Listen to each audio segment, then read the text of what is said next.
Hey everyone, we are so glad to see you. Thanks so much for tuning in to this session with us this morning to talk a little bit more about leadership as it pertains to living with a bleeding disorder. Look, if you haven't registered yet, now's a great time to do it. There's a lot of things going on this weekend, and we don't want you to miss out on anything. We're going to be doing a lot of our education moments this weekend in Zoom calls that will be done in a live setting. So if you want to get the most out of the weekend and maybe even win some amazing prizes, we're giving away thousands of dollars in gift cards. We're giving away a Sony a6400 professional camera that can do video and photography. We're giving away an executive chair, a standing desk, all kinds of things. So you don't want to miss out on those opportunities, but you have to register to get involved. So make sure you go to our website and register if you haven't done so already. But look, we're going to jump into some of our conversation even now, and I'm going to welcome with me right now Gilbert Russell. And a little bit later, we're going to even talk to my friend Andy Matthews. So hang tight. Let's see if we can get Gilbert on the line now, and we'll get this party started.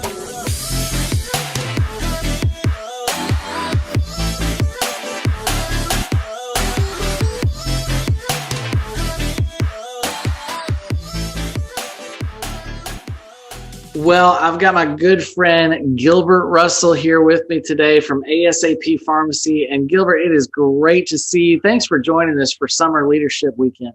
Thank you, Jonathan. Well, it's always an honor to participate in anything that's going on at Hope. Hope is just the leading edge, I think, in the community in establishing in people's hearts how far they can go, and being really a expressing in action what their name means, to instill hope. Wow.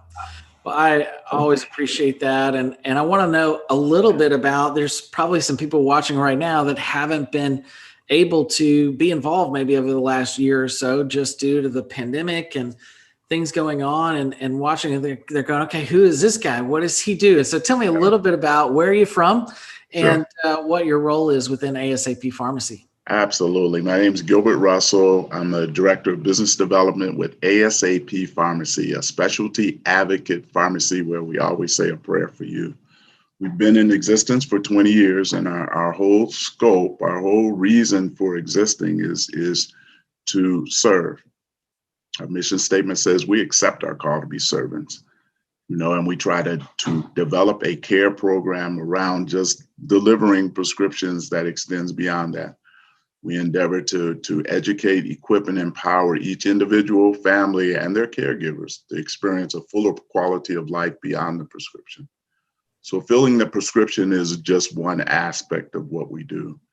Pouring into their lives and helping them to accomplish and fulfill the goals that they have, to help them not just live within the scope of what they're experiencing, but to see how far they can go even beyond that, to really begin to live out the fulfillment of what their dreams and aspirations are. In spite of that, we believe that's part of our responsibility and our calling in serving in this community.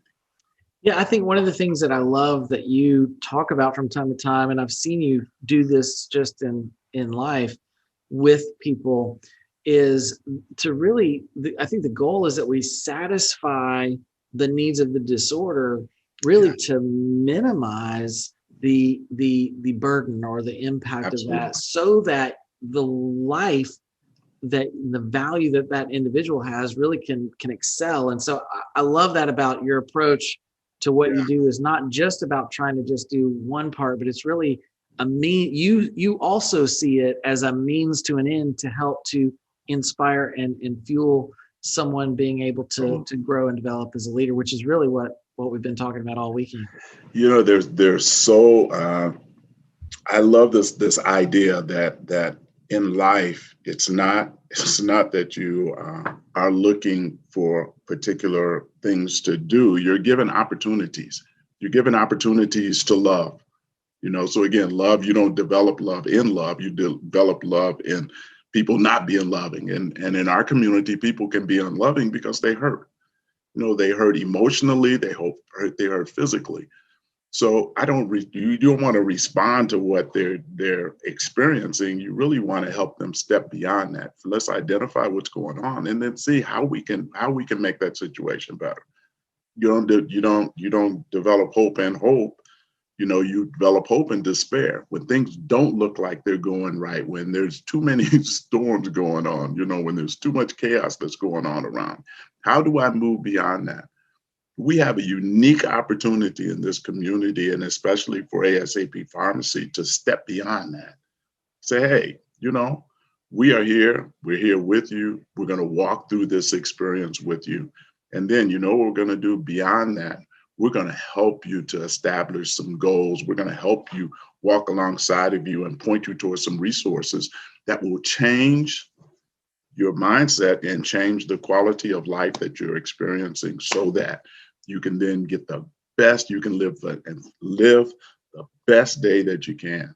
And then we build on it. If we have one day, then if we take the same things we've learned and we build on those and see if we can't help you to get exactly to where you want to be. That's so good. You really help people achieve their goals, not just dream Absolutely. about them. And I really love that. In a practical way, you're doing some things that really are life changing for people. One of the things you and I have talked about before is, I think it's interesting how some people in this community, living with a bleeding disorder, may feel like that they're at a disadvantage because they've got all these things going on behind the scenes, and there's pressure and there's pain and there's sometimes difficulty, even if it's just financial and emotional. Maybe it might not all be physical pain. Yeah. But the reality is that when, we see people go through those things, I think you and I would agree that broadly spoken, people who are leaders in life oftentimes have gone through a pressurized season or a pressurized timeline in their life. And honestly, living with a bleeding disorder gives you really a kind of a life of being under pressure for a while. Yeah. And so I'd like for you to speak to that just a little bit about, what do you think it is that are the qualities that may help somebody feel like maybe their experience is not a disadvantage, maybe it's an advantage that actually could help empower them. Maybe they've learned some things. And, sure. And what do you see out there in the community that you think would help people be empowered instead of discouraged? One thing I think that's very, very helpful, and we try to help as much as possible to get one to reflect upon their past experiences. See, we've all kind of gone through a storm in life. The saying, have a saying that goes, you're either in a storm, just got out of a storm, or getting ready to go into one. But how often do I reflect upon having gone through a storm before and how I made it through? Today is not really promised to us, but yet, because of an experience I've had the day before, if I recall what it was that I did, then maybe that might be enough to get me through today. And so we call them the slide edge. We build upon these small little incremental successes. And as a result of building upon them and reflecting and remembering them, then we're able to face today's challenge, because we know that we've overcome something before that we thought that was equally as bad. So today's challenge, I can overcome because of yesterday's. And the more that we do that, the more that we find that we can face something that seems insurmountable, and yet we don't get anxious. We just say, you know what, I'm gonna take this a little bit at a time. The other thing that's very, very helpful is something that Hope espouses more so than any other organization I've been, is that you're never alone. Sometimes we try to walk through things that we shouldn't walk through by ourselves. We need to call somebody to walk alongside. Yeah, I know. There it is. We're not designed to walk through life by ourselves. We're designed to walk through life in partnership. We are. And so when you know that there's someone I can call. So again, we're a pharmacy. We probably talk to our patients maybe more than they talk to their doctor, but that's by design, because we want to be the first. We want to be your first call. You got a question about something, call us first. If you need to even talk to your doctor, call us first, because I can get Preeti to call your doctor, and your doctor will give you whatever answer it needs. But you need to not walk through life as a lone ranger. And yet, as a leader, you're required to look for someone that you can help, so that they understand they're not alone either, that you're there to walk through life with them. That's so good, Gilbert. So good. And look, I mean, when it comes to if leadership is defined by servanthood, Mhm. you hit the poster child image of what it means to really serve people. Right And on. so I just appreciate that in your approach to pharmacy. I appreciate that in your approach to the community. I appreciate that in your approach to inspiring others to do the same. And man, the work that you're doing is not going unnoticed. We really value your partnership and appreciate all that you do in the community. And man, thank you so much for sponsoring this weekend, for being a part of our summer leadership program. And we certainly hope to see you in person very soon. Oh yeah, I got lots of hugs for people. Lots of vaccinated hugs for That's people. good. Well, we'll talk God to you bless soon. you. And thanks again for being a part of the weekend. Thank you, Jonathan. Bye now. Bye.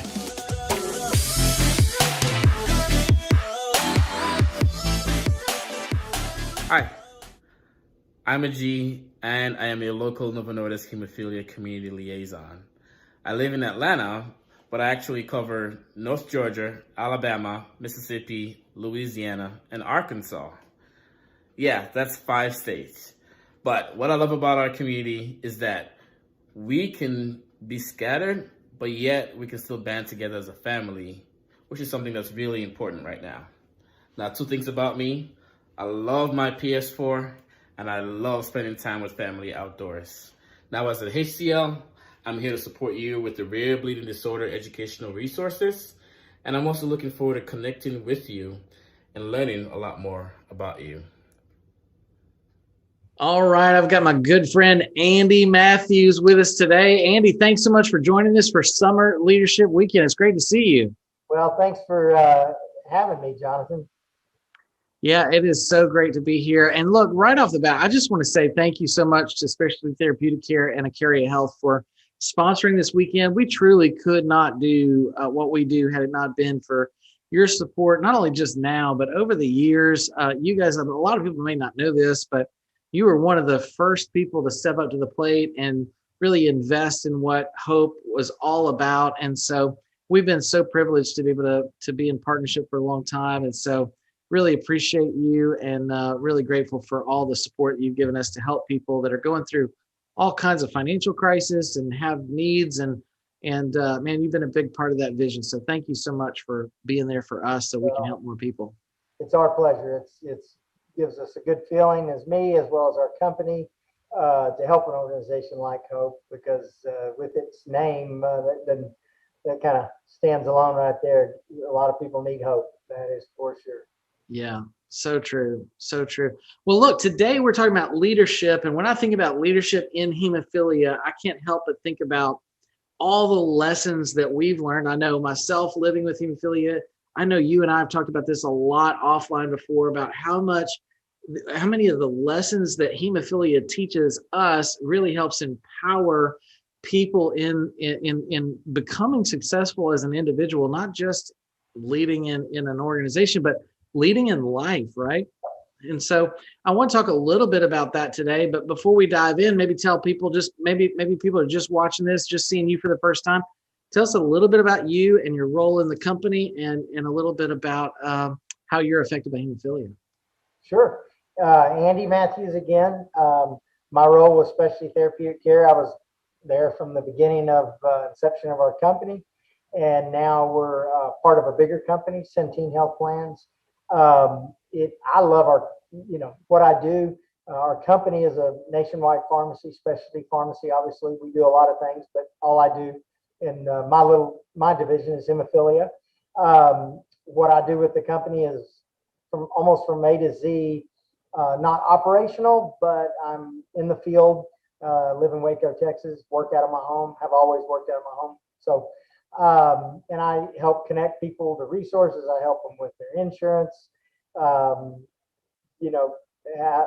There's a lot that goes into when someone places an order or when someone gets insurance to actually get an order at their doorstep. There's lots that's involved. and I help them with that whole, that whole process. And it sometimes, if you're not familiar with it, especially some of the younger men growing up, it's a daunting task. There's a lot of things you have to do to actually get factory to your doorstep, and so I help with that. Our pharmacy's in Houston, Texas, which is very centrally located. We have other pharmacies throughout the country, but the main hemophilia hub is right there in Houston, and we have a really nice pharmacy. There's not that many companies that are in Texas with a pharmacy, and it helps us ship product all over the country and mostly in the southeast and southwest as well. That's great. Well, maybe someday you'll be able to show us a little FaceTime tour or something so we can see what it looks like. But So man, once it's over with, it'd be my pleasure. y'all have quite the operation over there. And I know, to be able to do what you've done, not only in your work life, but also in your personal life, it really takes a lot of focus on optimism and really with a mindset of how do I be successful no matter what challenges come my way. And so I know one of the things I wanted to ask you was just what is your favorite leadership quote? I know you got a bunch of them, but I'd like to know what is your favorite one? I don't know if I'll say it just right, but my favorite leadership quote, and I never really thought of myself as a leader, and I don't know if I'm the greatest leader, but I like to lead when I can. But if I guess my favorite quote is if you don't lead, someone else is going to lead, and that might be great. But generally speaking, you might get led down a road that you don't want to go. There's really not a lot of great leaders out there. There's a lot of good people out there, but just in whatever church life, professional life, company life, it's just not every day that someone meets a guy and says, "Man, that's a great leader." So if you want to control your own destiny a little bit more, take a step out in your comfort zone and be a leader. It's not hard. That's great. And I think it all comes with some of those daily choices that you have to make every day, but then all of that mounts up to becoming bigger choices that you make that influence a lot of people. And you've done that so well and illustrated what that looks like. So I definitely see you as a leader and think of you as that way. But I know a lot of other people think of you as that way as well. But I know one of the things, again, you and I've talked about offline a good bit is that hemophilia has played a pretty significant role as you face challenges to learn really how to overcome challenges more routinely. And so I'd love to know that too. Like, what has hemophilia really taught you about being successful in life? Absolutely, John. I used to have a speech I would give, and it's like one of the greatest gifts I was ever given was hemophilia.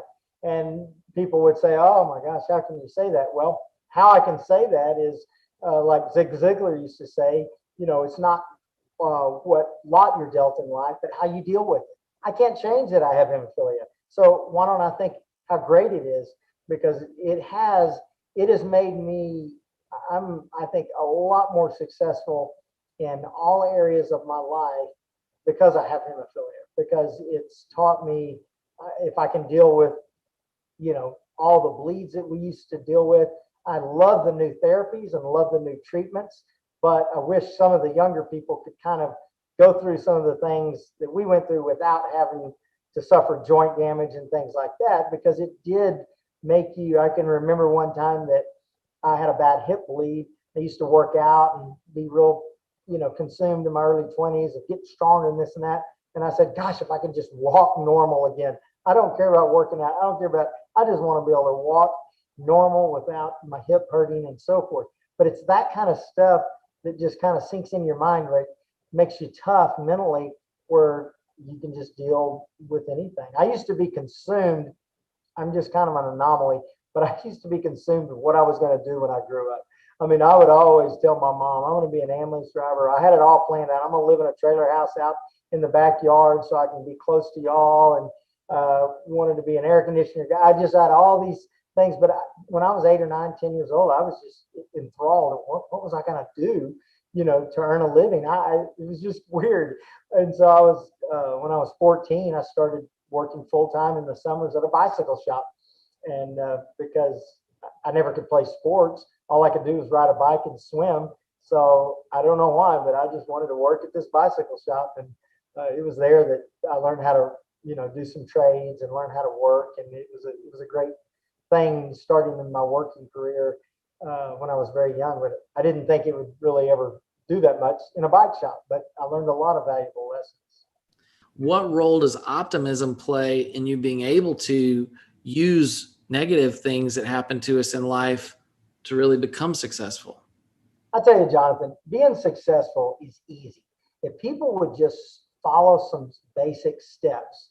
First step is, be passionate about something. Work hard. I always tell my son that just turned 15 today, I say, Keaton, you can beat 90% of the people out there in the job market when you, get older if you're just a hard worker. Because most people inherently don't really want to work hard for anything. They just don't. And so if you're a hard worker at whatever you do, there's an old saying that the majority of the battle is just show up. You don't have to be the best student.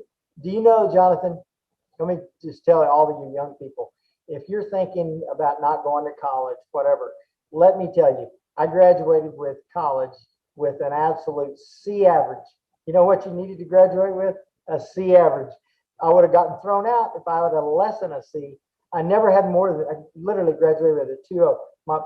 And it was hard for me. College was very hard for me because I was just not real studious. I would much rather fix something, go sell something, speak. But studying, I was never very studious. I didn't probably learn how to study. But anyway, I'm just saying, I'm living proof that if anybody can get a college degree, if I got one, you can get one. Because it was many, many times I didn't think I would ever graduate. And I did. I just kept going. I didn't stop. Took a few hours, but I never stopped. And if you can start off and not stop, or get it done as quick as you can, you will graduate.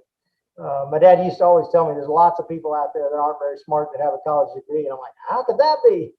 You'd have to be smart because I could barely, but it's true that you just have to apply yourself. And if you do that, you can be successful at anything you want, but you have to believe in yourself and then just have perseverance and don't stop. That's so good. I'll always say that hemophilia, if it has an enemy, is consistency. It really it can impede your ability to be consistent. And of course, any chronic disease where there's treatment involved, where you're having to do certain regimens for long periods of time, it's difficult sometimes. So many things can impede that consistency that really can throw you off. Well, with a chronic illness like a bleeding disorder, that could throw you way off. And so I think we have to maybe fight a little harder to keep things consistent in our life.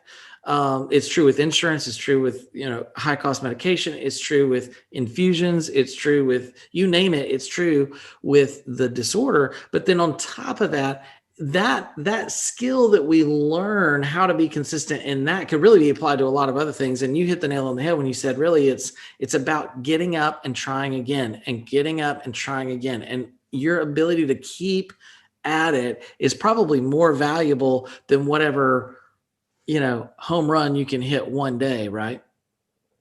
Jonathan, I was a great athlete all through college, and it's so fun. You know what my athletic endeavor was? I'm just a real work nerd. It was work because I could never play sports. I still today can't really explain football. I can't tell you all the rules in definitely baseball. In college, my son laughs at me. All I could do was work. And I was probably a little too obsessed with it, but I wanted to be good at something. And I didn't have a lot of self-esteem growing up because I couldn't be in the cool crowd because I couldn't play sports and blah, blah, blah. And I'm probably speaking to a lot of you young people that are listening to this. But if you will just take work and make that your kind of your athletic endeavor, let some of the younger, people make football, baseball, whatever. That's one of the great things. Some of the most successful hemophiliacs that I've ever known are guys that have had a really hard time. I can name about 6 to 7 of them, and they unfortunately all passed away. All of them had some really bad joint deformities and this and that. But let me tell you, they were contractors or dentists or financial guys or whatever. And they just applied themselves and they said, well, I can't do it in sports. I can't do it in this. By golly, I'm going to choose a profession that I want to succeed in, and I'm going to just kill it. And you can kill it because most people just don't work that hard and stay after something so long is basically the deal. Yeah. Well, and I think that believing that you can Correct. is a huge part of it's, I think sometimes we grow up going to the doctor or going to different places and we feel like we've been given this list of like, these are all the things you can't do. But if we focus on the list of things that we can do, there's always something else that you can do. Maybe you can't go out and hunt and fish like you want to, but maybe you can be a good grocery shopper. But you got to figure out what is it that you can do and focus on that and be good at that. And I think that that's where it's really difficult is sometimes that discouragement really sets in. And of course it can go to even more difficult things like depression and even worse. But I think ultimately the issue is that your mental state has a whole lot to do with how successful you're going to be. It has to do with how you see the world and how you interpret that plays a big role in in your outcomes and how successful you're going to be, right? Absolutely. I call it the blue room. You look at any very successful person, they don't look any different. Just take your pick of whoever it is. They just get in this state and say, by golly, I'm going to do it no matter what the cost. And I'm going to surround myself. The biggest thing, let me tell you, if you want to be a leader, let me just tell you this, surround yourself with leaders. Find somebody that's way above you, okay? And just ask them, hey, can I learn from you? I've done that with lots of different things. I bought a ranch 10 years ago. I didn't even have a chainsaw. I knew nothing about how to tame a wild ranch, seriously. And I just learned, I just would make friends with guys that have done it. It could be anything. Just take your pick, find someone that you want to be like or has a trade that maybe you want to excel in and try to just hang around them, whether you're working with them or you're friends with them or whatever. I used to get a lot of trouble when I was a kid because I would ask a million questions. I was definitely the why. My kids never really asked you as much whys as I wanted to know why everything. Why is the sky blue? Whatever. But that's a very good trait to ask people. Why does it have to be this way? Why is it this? And then you'll grow by that. Try to get free nuggets of information anywhere you can. A lot of people they don't ever ask anybody. They don't ever come up and ask, Jonathan, how did you do this? You would love to give that information because the most beautiful music out of anybody's mouth is basically talking about what they love or what they have done. So you don't have to pay them. They'll gladly tell you how they've been successful if you'll just ask them. That's so true. You can just walk up to somebody and say, boy, you look like you're successful. Can you just tell me? And I will guarantee you they will light up like a light bulb and give you lots of free good information, and they just be the happiest man in the world. That's so neat.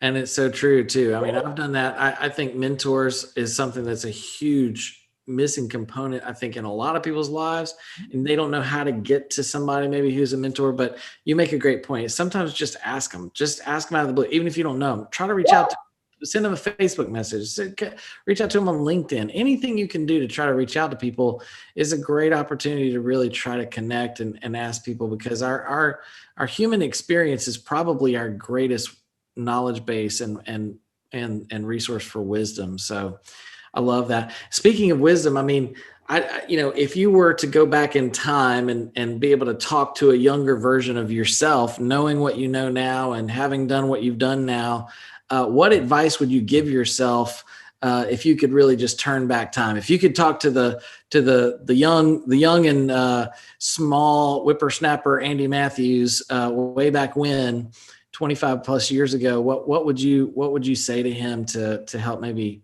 increase your chances of being successful? Well, I'll tell you my own story.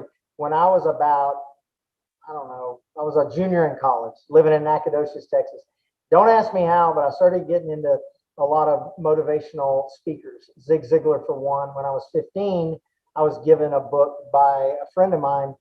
I see you at the top, signed by Zig Ziglar. If you don't know who Zig Ziglar was, he's probably one of the most famous motivational speakers. He died 4 or 5 years ago, but had an 8th grade education, just an old Mississippi guy.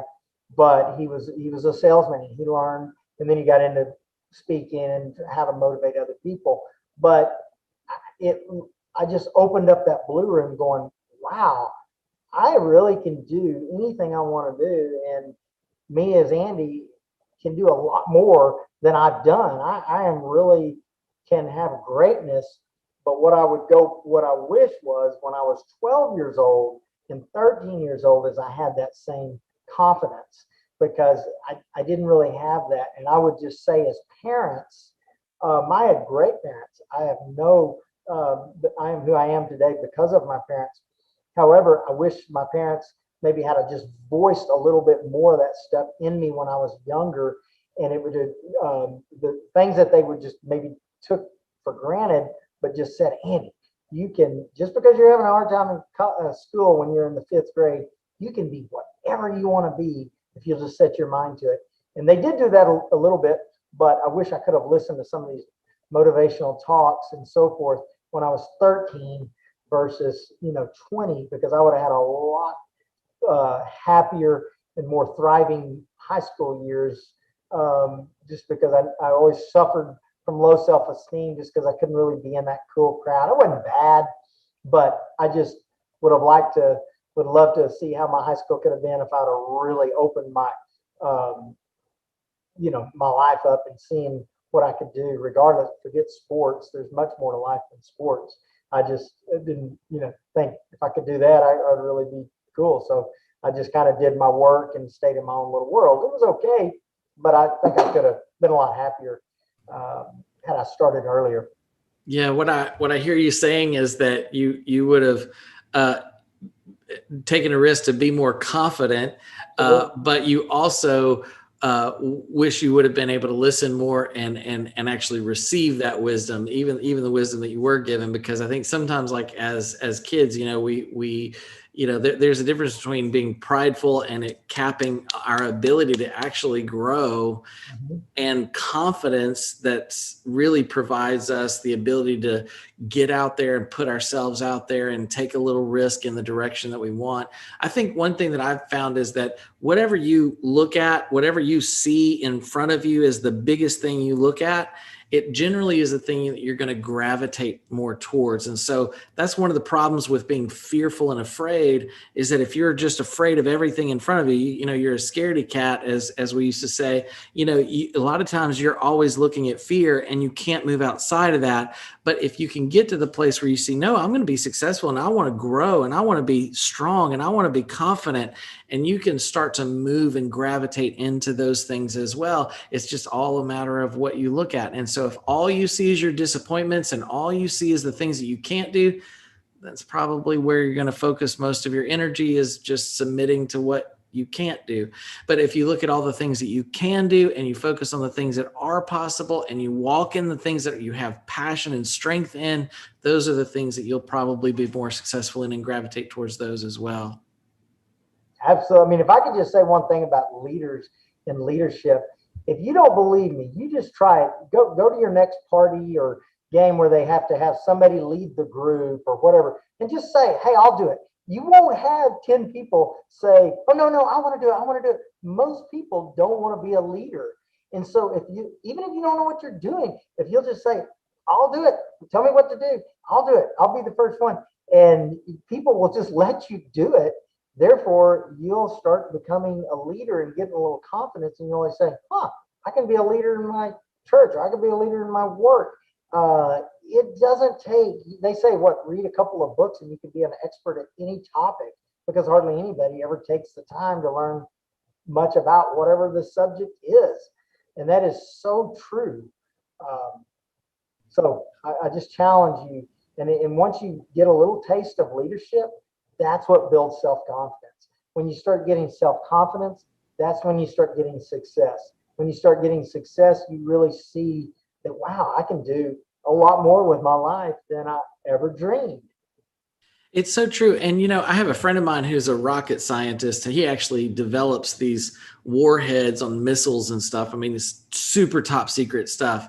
But he's an engineer by trade. And so he says, I get it. I got into engineering. He has like 4 degrees from MIT, like brilliant guy.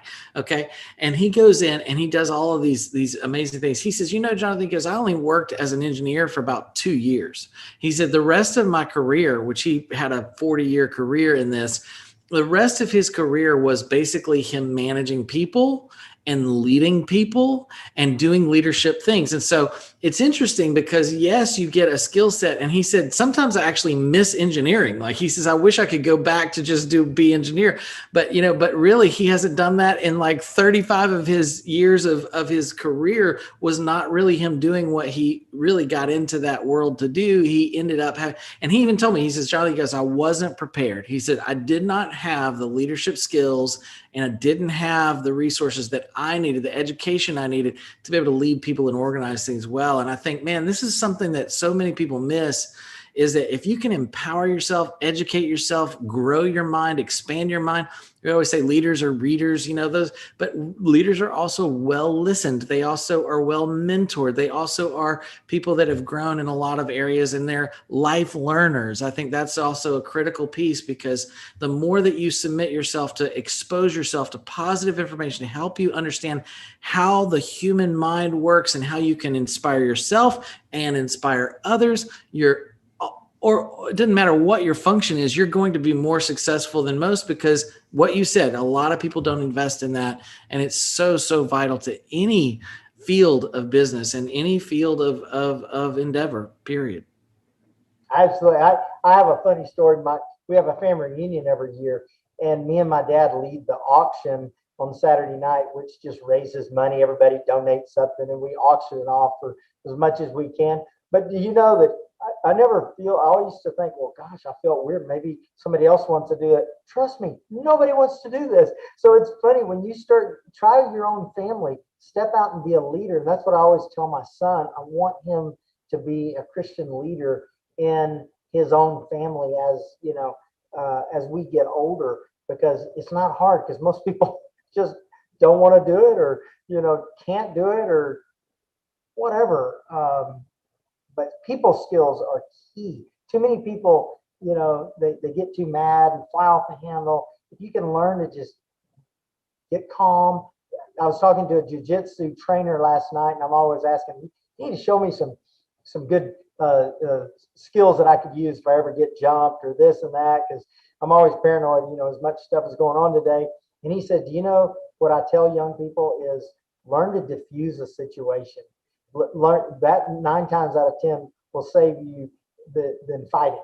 The same thing with dealing with people. Learn to diffuse a situation, calm down, calmer minds prevail, and you will go so far, because you're exactly right what that guy said. Dealing with people is everything. You might get into a job because you're an engineer, but then you're going to have to work with a group on a group project. If you can't deal with the people, then your job is not going to go very far. Well, it's a good point. And it's like Winston Churchill said towards the latter half of World War II, he said, never give up, never give up, never, ever give up. And it was one of those things where I think people far too often in any struggle have a tendency to give up. And we used to say when I was in the financial planning business that a lot of times when you're starting a new business and you're trying to build your book and trying to grow your assets under management, that in that process, people oftentimes would quit before they could reap the rewards. And the next guy that came in would pick up where you left off, and he would end up reaping the rewards. And so the idea was just keep going as long as you can, because eventually it will work out. I heard somebody say once that you have to do the right thing long enough to reap the rewards. And I think so often we give up before that long enough happens. It's true in hemophilia. It's true with our treatment. It's true in leadership. It's true in life. And so, man, I'm with you, Andy. And I would just say, if you're listening to this today and you're thinking, man, I've had a hard go at it and I just feel like I've been knocked down at every turn, and look for where you can go. Don't look for where you can't go, and try to see what you can do to really continue to move down the court in terms of being successful, because it is possible. It just takes time. It takes probably longer than you want it to, but it is worth it if you keep moving forward in the right direction, because the payoff will happen. That's exactly right. There's an old saying I want a Toastmasters talk about, this thing called early to bed, early to rise is what makes a man healthy, wealthy, and wise. But what I said was, it's really not what the main thing that makes a man healthy, wealthy, and wise is a sheer application of discipline in all of those areas of health, wealth, and wisdom. If you're just disciplined about that, you can do anything, but you have to be disciplined about it. And So true. Might be, waking up at 5:15 every morning like I do. And I don't always do, incredible things, but I can gather my thoughts and drink me some Java. And, I just tend to do better when I wake up early versus, 10 minutes before I have to be somewhere. Yeah. That's so good. Well, Andy, thank you so much for joining us today and being a part of this discussion. I think it's so important. I know people can reach out to you and all through all the streams of media, but we'll try to put your email address in there so that people can reach out to you as well. But man, thank you so much for being a part of this conversation and for sharing your thoughts on leadership. And I really look forward to dialoguing more about this in the future. But you've been a great help to us, and I look forward to continuing to help as many people as we can together. So thank you so much for being here. All right, we'll talk to you again soon. Thanks, Andy. Look, I want to say a big thank you to all of our sponsors who've made it possible for us to provide great events like this so that we could connect together as a community. So take just a minute and listen to some of our other sponsors. Hey everyone, my name's Brittany and I am your local Novo Nordisk Hemophilia Community Liaison. The geography I cover includes the states of Colorado, Nebraska, Kansas, Iowa, and Missouri.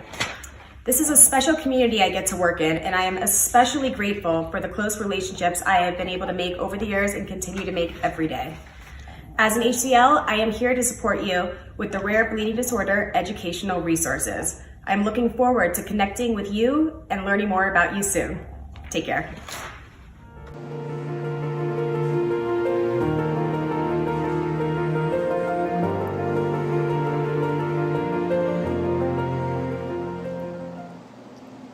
My name is Rick, and I have severe hemophilia B, and I've been using Idelvion since 2017. I am considered a severe hemophiliac. With Idelvion, I'm confident in my bleed protection. That way, I can do things that really matter to me, like spending time with my wife outside, playing my guitar, doing my Tai Chi. I've been involved in martial arts my entire life.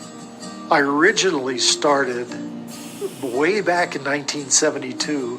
I studied Taekwondo for a number of years and eventually became the Colorado State heavyweight champion.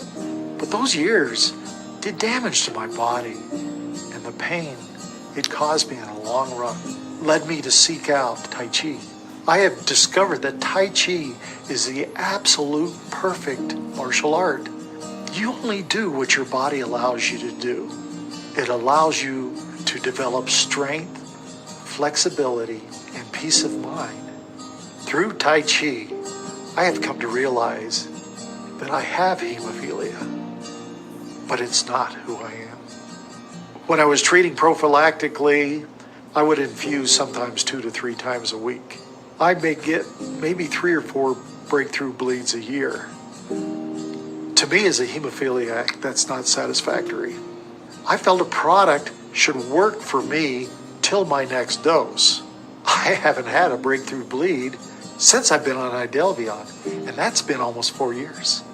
My factor levels have consistently been 21%. The product works for me. Hemophilia, by nature, comes with a lot of stress. I've learned to control stress in myself, and I love the fact that I'm able to experience my life. Important safety information. Idelvion, coagulation factor 9 recombinant, albumin fusion protein, RFIXFP, is used to control and prevent bleeding episodes in people with hemophilia B. Your doctor might also give you Idelvion before surgical procedures. Used regularly as prophylaxis, Idelvion can reduce the number of bleeding episodes. Idelvion is administered by intravenous injection into the bloodstream and can be self-administered or administered by a caregiver. Do not inject Idelvion without training and approval from your healthcare provider or hemophilia treatment center. Tell your healthcare provider of any medical condition you might have, including allergies and pregnancy, as well as all medications you are taking. Do not use Idelvion if you know you are allergic to any of its ingredients, including hamster proteins. Tell your doctor if you previously had an allergic reaction to any Factor IX product. Stop treatment and immediately contact your healthcare provider if you see signs of an allergic reaction, including a rash or hives, itching, tightness of chest or throat, difficulty breathing, lightheadedness, dizziness, nausea, or a decrease in blood pressure. Your body can make antibodies, called inhibitors, against Factor IX, which could stop Idelvion from working properly. You might need to be tested for inhibitors from time to time. Idelvion might also increase the risk of abnormal blood clots in your body, especially if you have risk factors. Call your healthcare provider if you have chest pain, difficulty breathing, or leg tenderness or swelling. In clinical trials for Idelvion, headache was the only side effect occurring in more than 1% of patients, 1.8%, but is not the only side effect possible. Tell your healthcare provider about any side effect that bothers you or does not go away, or if bleeding is not controlled with Idelvion. Please see full prescribing information for Idelvion, including patient product information. You are encouraged to report negative side effects of prescription drugs to the FDA. Visit www.fda.gov/medwatch or call 1-800-FDA-1088. You can also report side effects to CSL Behring's Pharmacovigilance Department at 1-866-915-6958.